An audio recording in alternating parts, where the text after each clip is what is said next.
Rome wasn't destroyed by a foreign army. It wasn't conquered by an invading empire. And despite what most history books suggest, it wasn't Julius Caesar who first broke the Roman Republic. By the time Caesar became the most powerful man in Rome, the Republic had already been quietly collapsing for decades. Not because its soldiers were weak, not because its enemies were stronger, but because something far less dramatic had begun eating away at the foundation of Roman society: debt. A financial crisis that slowly divided rich from poor, turned politics into warfare, and transformed ambitious politicians into national saviors. The collapse of the Roman Republic wasn't a single event. It was the final chapter of a crisis that had been building for generations. And Caesar didn't create that crisis. He simply understood how to use it better than anyone else. So today, we're going to uncover one of history's most overlooked financial stories. Because once you understand how debt reshaped ancient Rome, you may begin to see unsettling similarities in the modern world. For nearly 5 centuries, Rome was not ruled by emperors. It was governed as a republic. Power was deliberately divided among elected officials, public assemblies, and an influential senate. No single individual was supposed to control the state. That system wasn't perfect. Political influence belonged mainly to wealthy aristocratic families. Ordinary citizens had limited power. Corruption existed. Competition between elites was fierce. But the Republic had one enormous strength. No one man could easily dominate the government. At least, that was the theory. As Rome expanded across the Mediterranean, victory brought unimaginable wealth back to Italy. Gold, silver, taxes from conquered provinces, millions of enslaved people captured during military campaigns.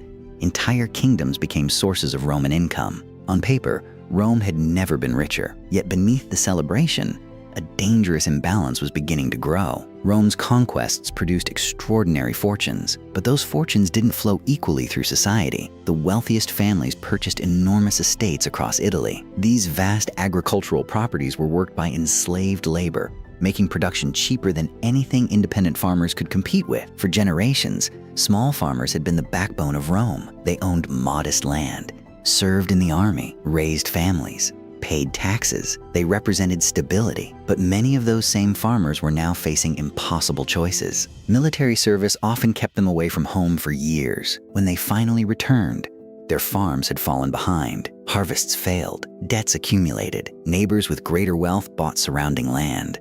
Little by little, thousands of independent farmers disappeared. Many sold everything they owned.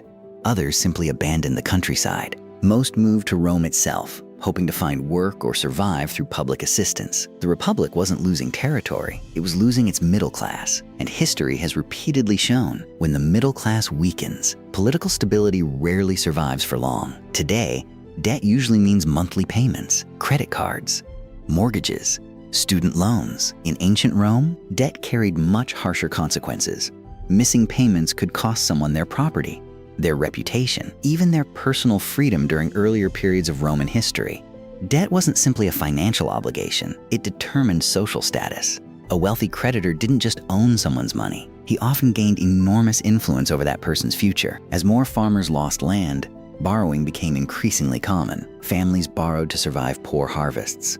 Politicians borrowed to finance expensive election campaigns. Merchants borrowed to expand trade. Even powerful aristocrats accumulated massive financial obligations. The entire republic became interconnected through credit, and that's when debt stopped being a private problem. It became a political weapon. Every proposal to reduce debt angered wealthy lenders. Every attempt to protect creditors infuriated struggling citizens. The Senate found itself trapped between 2 powerful groups, those demanding relief and those demanding repayment. Neither side was willing to compromise. Every financial debate became another political battle. Trust in government slowly began to disappear. Long before Julius Caesar entered the spotlight, others recognized that Rome's economic system was becoming dangerously unstable. Some leaders proposed redistributing public land to struggling citizens. Others wanted reforms that would reduce economic inequality and ease growing social pressure. These ideas attracted enormous public support, but they also threatened the fortunes of Rome's wealthiest families. Instead of negotiation, politics became increasingly violent. Political rivals were no longer treated as opponents. They became enemies. Public office became less about governing and more about defeating the other side at any cost. Each crisis deepened public distrust. Every failed reform convinced more Romans that traditional institutions were incapable of solving real problems. The Republic still looked powerful. Its armies continued winning wars. Its economy continued generating wealth. Its Senate still held meetings. But beneath that appearance, confidence in the system was quietly eroding. History often works this way. Institutions rarely collapse overnight. They weaken gradually until one day everyone realizes they no longer function as intended. Rome was approaching that moment. It simply didn't know it yet. Into this unstable world, a young aristocrat named Julius Caesar began building his political career. Contrary to popular belief, Caesar wasn't born into unlimited wealth. His family possessed an ancient and respected name, but prestige alone couldn't finance political success. Roman elections were extraordinarily expensive. Candidates sponsored lavish public games, hosted massive celebrations, rewarded political allies, earned support through generosity and spectacle. Winning influence required enormous spending. Many ambitious politicians borrowed huge sums to compete. Caesar was no exception. He accumulated staggering debts while climbing Rome's political ladder. To many observers, that looked reckless, but Caesar viewed debt differently. He wasn't borrowing because he expected life to remain the same. He was borrowing because he believed future power would make today's debts irrelevant. It was an enormous gamble. If he failed, financial ruin awaited him. If he succeeded, political office, military command, and future victories could repay everything many times over. In a sense, Caesar invested in himself long before the world believed he was worth investing in. That gamble would eventually change history. But first, Rome itself had to become even more unstable, because Caesar wasn't about to rise during an age of peace. He was preparing to rise during a national crisis. Caesar's ambition alone wasn't enough to carry him to the top. In Rome, influence required something even more valuable than popularity: money, and few men possessed more of it than Marcus Licinius Crassus. Crassus was one of the richest individuals in Roman history. His fortune came from real estate, mining, business ventures, and investments made during times of political chaos. While others saw crises as disasters, Crassus often saw opportunities. Caesar and Crassus needed each other. Caesar had extraordinary political talent but lacked the financial resources to compete with Rome's most powerful families. Crassus had immense wealth but wanted greater political influence. Together, they formed a partnership that would reshape Roman politics. Soon another giant entered the equation: Pompey the Great, Rome's most celebrated military commander. By combining Caesar's popularity, Pompey's military prestige, and Crassus's wealth, the three men created an unofficial alliance historians now call the First Triumvirate. It wasn't written into Roman law. It wasn't approved by the Senate. Yet for several years, it became the most powerful political force in the Republic. The old institutions still existed, but behind the scenes, power was already beginning to move elsewhere. After serving as consul, Caesar received command over several Roman provinces. That assignment would take him north into Gaul, modern-day France, Belgium, parts of Switzerland, northern Italy. What followed became one of history's most successful military campaigns. For nearly a decade, Caesar fought tribe after tribe, expanding Roman territory and building his reputation with every victory. His armies became battle-hardened. His soldiers grew fiercely loyal.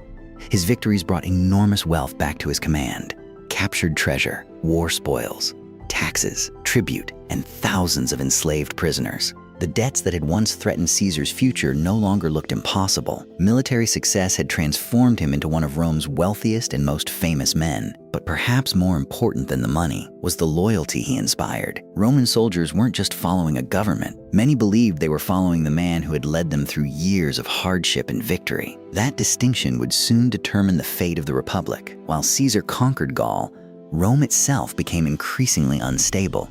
Crassus was killed during a disastrous military campaign against Parthia. The alliance that had balanced Roman politics suddenly began to collapse. Pompey gradually aligned himself with the Senate. Caesar became increasingly isolated. Many senators feared his growing popularity. Others feared his army. Some feared both. As Caesar's military command approached its legal end, the Senate demanded that he return to Rome without his legions. On paper, it sounded reasonable. Roman law required generals to surrender military command before entering Italy, but Caesar believed something different awaited him. Without political protection, he could face prosecution from his enemies. Years of ambition, years of victories, everything he had built could disappear overnight. Both sides insisted they were defending the Republic. Neither side trusted the other. Compromise became impossible. History often reaches moments when every available choice seems dangerous. Rome had reached exactly such a moment. In 49 BC, Caesar approached a small river in northern Italy, the Rubicon. Crossing it with an army was forbidden. The law existed for one simple reason. No Roman general was supposed to use military force against the Republic itself. Standing on its banks, Caesar faced a decision that would echo through history: turn back, lose everything, or cross the river and challenge the government directly. He crossed. That single decision transformed a political crisis into civil war. Panic spread through Rome. Many senators fled the city. Pompey gathered forces elsewhere. The Republic that had survived for centuries was now fighting itself. The remarkable part wasn't simply that Caesar marched on Rome, it was how quickly the old political system collapsed. Institutions that once seemed permanent suddenly proved fragile. When enough people stop believing the rules can protect them, the rules often stop working altogether. Civil war devastated Rome's economy. Trade slowed. Confidence collapsed. Property values fell sharply. Credit markets froze. Once again, debt became the Republic's greatest financial problem. Borrowers struggled to repay loans. Creditors feared losing enormous fortunes. Both sides demanded government action. Caesar faced an impossible balancing act. Completely forgiving debts would destroy confidence in Rome's financial system. Demanding full repayment risked pushing thousands into bankruptcy. Instead, he chose a middle path. Some debts could be settled using property valued before the war's economic collapse. Interest calculations were adjusted in certain cases. The goal wasn't to eliminate debt. The goal was to prevent total financial panic. Whether one agrees with his policies or not, they revealed something important. Caesar understood that financial crises couldn't simply be ignored. Someone had to absorb the losses, and whoever controlled that decision controlled enormous political power. Caesar eventually defeated his rivals. The Senate still met. Elections still existed. Laws were still passed. From the outside, the Republic appeared to survive, but appearances can be deceiving. Real power had shifted. Increasingly, major decisions depended upon one individual. When Caesar accepted the title of dictator for life, many senators believed the Republic had reached its breaking point. Months later, a group of conspirators assassinated him inside the Senate House. They believed removing Caesar would restore the old system. Instead, his death unleashed another wave of civil wars. Because the deeper problems had never disappeared: political violence, economic inequality, military loyalty to individual commanders, public distrust, financial instability. None of those ended with Caesar's assassination. Eventually, his adopted heir, Octavian, emerged victorious. He would later become Augustus, Rome's first emperor. Ironically, the Republic wasn't destroyed because Caesar lived. It disappeared because the conditions that created Caesar never truly changed. More than 2,000 years have passed. The world is vastly different. Modern economies are more complex. Governments operate differently. Yet one pattern continues to appear throughout history. When wealth becomes increasingly concentrated, when debt grows faster than public confidence, when political institutions struggle to solve economic problems, societies often become more vulnerable to powerful personalities promising simple solutions. History doesn't repeat itself exactly, but it often rhymes. Rome's story isn't merely about ancient politics. It's about how financial pressure can slowly reshape institutions long before people realize what's happening. Empires rarely collapse in a single dramatic moment. More often, they erode gradually, one crisis at a time. Lesson 1. Debt is never just an economic issue. It influences politics, social stability, and public trust. How governments manage financial crises often determines far more than markets. Lesson 2. Strong institutions matter most during difficult times. When citizens lose confidence that laws apply fairly to everyone, individuals often become more powerful than the institutions themselves. Lesson 3. Economic inequality can quietly weaken even the world's strongest nations. Rome didn't fall because it lacked wealth. It struggled because that wealth became increasingly concentrated while millions felt excluded from its success. Julius Caesar didn't invent Rome's financial problems. He inherited them.